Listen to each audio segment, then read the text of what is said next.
Oke guys, balik lagi di channel YouTube Jago Pajak bersama gue Reza. Kali ini gue akan bahas tentang latihan untuk uh, perolehan aset tetap, ya, isu-isu khusus dalam atau isu-isu tertentu di dalam perolehan aset tetap. Nah, di soal yang pertama ini kita akan lihat ini adalah perolehan sebuah tanah dan bangunan. Nah, kita akan baca guys. Ini merupakan soal ini ya, UAS di Pakistan untuk tahun 2019-2020. Praktik akuntansi keuangan menengah. Oke, kita lihat di sini nomor 1, pada 1 Januari 2019 PT GDS membeli tanah beserta bangunan dari PT Stania dengan data sebagai berikut. Aset tetap dibeli. Nah, ini ada land, building, ada book value, dan ada price value. Price value ini adalah nilai wajar sebenarnya guys, nilai wajar itu nilai pasar yang dinilai oleh penilai. Nah, atas pembelian tanah dan bangunan tersebut, PT GDS membayar kas sebesar 150 juta. Menerbitkan 20.000 saham biasa dengan harga pasar 10.000 per saham. Nilai parnya adalah 4.000 per lembar saham dan menerbitkan notes payable jangka pendek sebesar 120 juta. Nah, di sini guys, kan di sini kemarin kita sudah bahas ya, bahwa ketika kita menilai aset yang kita terima, ya, yang kita miliki, maka akan kita nilai sebesar harga pasar dari aset yang kita serahkan. Ya, seperti itu ya kemarin ya. Jadi nah, ketika dua-duanya ada harga pasarnya, ada average value di sini dan ada di sini juga ada sahamnya, itu ada nilai pasarnya, maka yang kita dahulukan adalah nilai yang kita keluarkan, nilai pasar dari yang kita keluarkan, which is kalau di sini berarti kita menerbitkan saham, berarti nilai pasar dari saham itulah yang kita gunakan sebagai sebagai patokan, sebagai nilai dari aset kita. Nah, oke, kita lihat di sini ya. Sebelum kita buat jurnalnya, kita perlu hitung dulu, karena ini kan penerbitan ini itu lamsam ya. Ini juga termasuk soal dari lamsam buying ya, lamsam pembelian aset tetap dengan lamsam, sehingga kita nanti harus ukur dulu berapa harga aset kita yang secara lamsam, kemudian nilai tersebut kita alokasikan ke land dan building. Jadi yang pertama kita hitung dulu. Pertama di sini ada membayar kas sebesar 150 juta. Jadi ada kas 150 juta ya. Kemudian ada saham nih. Saham biasa, ada saham 2.000 dikali pasarnya 10.000. Berarti 20 juta. Gitu ya. Kok 20 juta sih? 2000, 20.000 ya, 20.000 dikali 10.000 berarti 200 juta. 200 juta. Kemudian ada notes payable jangka pendek. Notes payable jangka pendek 120 juta. Ya, 120 juta. Sehingga total dari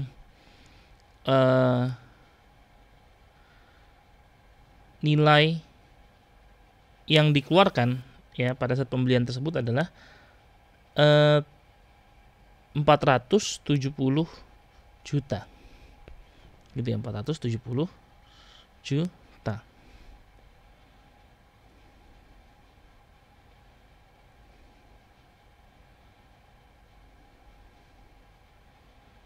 Nah, kemudian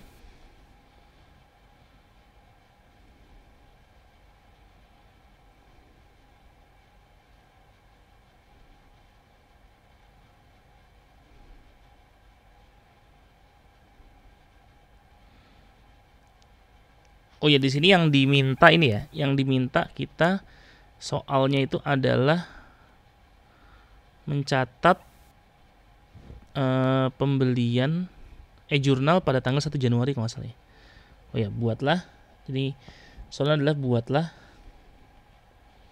jurnal di tanggal 1 Januari 2019.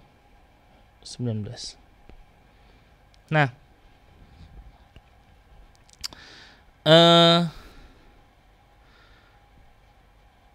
maka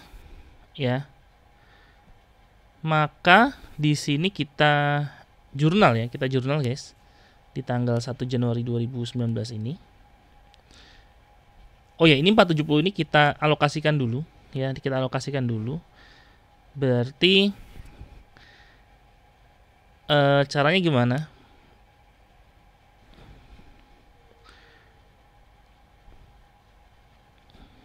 Caranya adalah kita pakai harga pasarnya, berarti 300 per 500 dikali 470 juta. Nah, ini berapa nih?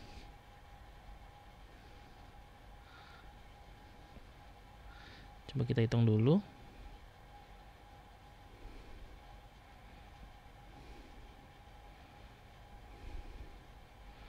(300 per 500 dikali 470) 282 juta. Ini berarti yang landnya. Kemudian 200 per 500 dikali 470 juta.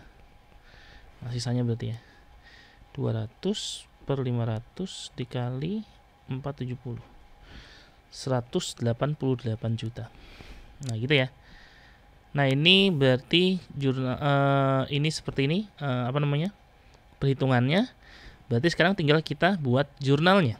Nah, jurnalnya adalah 1 Januari, berarti ada building. Ya, buildingnya seharga berapa guys? 282 juta. Kemudian ada ini ini land ya. Land. Kemudian ada building office senilai 188 juta. Oke, kemudian ada cash yang kita keluarkan di sini 150 juta. Kemudian ada saham ya, berarti share capital yang ordinary itu 20.000 dikali 4.000. 20.000 dikali 4.000 80 juta. Nah, sisanya berarti share premium ordinary 120 juta. Nah, berarti 230 350 ini 230 350 ya. Ini adalah 470. Berarti di sini ada, oh ya, sisanya masih ada ya, notes payable ya. Notes payable 120 juta. Nah, gini ya. Jadi gini guys. Dan notes payable 120 juta. Nah, ini untuk tanggal 1 Januari. Nah, di sini ada soal berikutnya nih. Meskipun di sini sehari setelahnya ya, berarti tanggal 2 Januari ya. Karena di soal sebenarnya kalau kita lihat, buatlah jurnal di tanggal 1 Januari, berarti sebenarnya 2 Januari nggak perlu di jurnal. Tapi ya buat pengetahuan aja, di sini ada biaya notaris tanah 5 juta, biaya pajak tanah 10 juta, dan biaya premi asuransi gedung 15 juta. Nah, pertanyaannya adalah sebetulnya ini itu dibutuhkan atau tidak? Ya. Untuk aset ini, sampai aset ini siap untuk digunakan tuh dibutuhkan atau tidak? Kalau biaya notaris tentu dibutuhkan ya, notaris. Berarti di sini kan ada berarti biaya notaris tanah akan masuk ke land ya, ke nilai land. Kemudian di sini ada biaya pajak tanah. Pajak tanah itu yang dimaksud pajak tanah ini apa? Apakah PBB ataukah BPHTB? Kalau BPHTB itu masuk harusnya. Biaya perolehan hak atas tanah dan bangunan. Berarti kalau misalnya pajak tanah ini kita anggap sebagai BPHTB, berarti 5 juta tambah 10 juta, berarti di sini masuk land sebesar 15 juta. Nah, selanjutnya terkait dengan biaya premi asuransi gedung. Nah, ini tentu kita perlu lihat lagi apakah biaya premi asuransi gedung ini itu berpengaruh atau tidak di perusahaan. Apakah ketika misalnya dia tidak ada biaya premi asuransi gedung, perusahaan tidak bisa menggunakan gedungnya atau bagaimana? Nah, ini memang nanti kalau misalnya kita lihat, memang di luar negeri ada beberapa negara yang mewajibkan suatu gedung itu diasuransikan, ya. Nah, ketika misalnya memang diwajibkan sehingga dia tidak bisa menggunakan gedung tersebut apabila gedung tersebut tidak diasuransikan, maka ini harus masuk ke building, ya, masuk ke building senilai 15 juta, ya, ini office ya. Berarti di kreditnya adalah cash 30 juta. Namun ketika misalnya memang asuransi ini tidak diwajibkan, jadi dia asuransi apa? Asuransi biasa. Nah, maka sebenarnya dia tidak perlu masuk ke building, dia masuknya ke prepaid insurance. Seperti itu ya. Nah, ini perlu dilihat kembali apakah asuransi ini memang diwajibkan atau tidak. Seperti itu. Ya, karena kan sebetulnya memang yang masuk ke harga perolehan itu adalah aset, sampai aset tersebut siap untuk digunakan untuk kegiatan operasi perusahaan. Nah, ini ketika memang asuransi itu dibutuhkan agar perusahaan bisa beroperasi, maka ya memang harus dicatat sebagai building. Tapi jika tidak, maka masuknya ke akun asuransi saja. Seperti itu, guys. Kira-kira. Oke, kira-kira itu yang bisa gue sampaikan di video kali ini. Semoga bermanfaat. Jangan lupa like, subscribe, dan komen channel YouTube gue. Dan apabila kalian merasa video ini bermanfaat, bisa di-share di seluruh sosial media yang kalian miliki. Jangan lupa belajar terus. Bye-bye.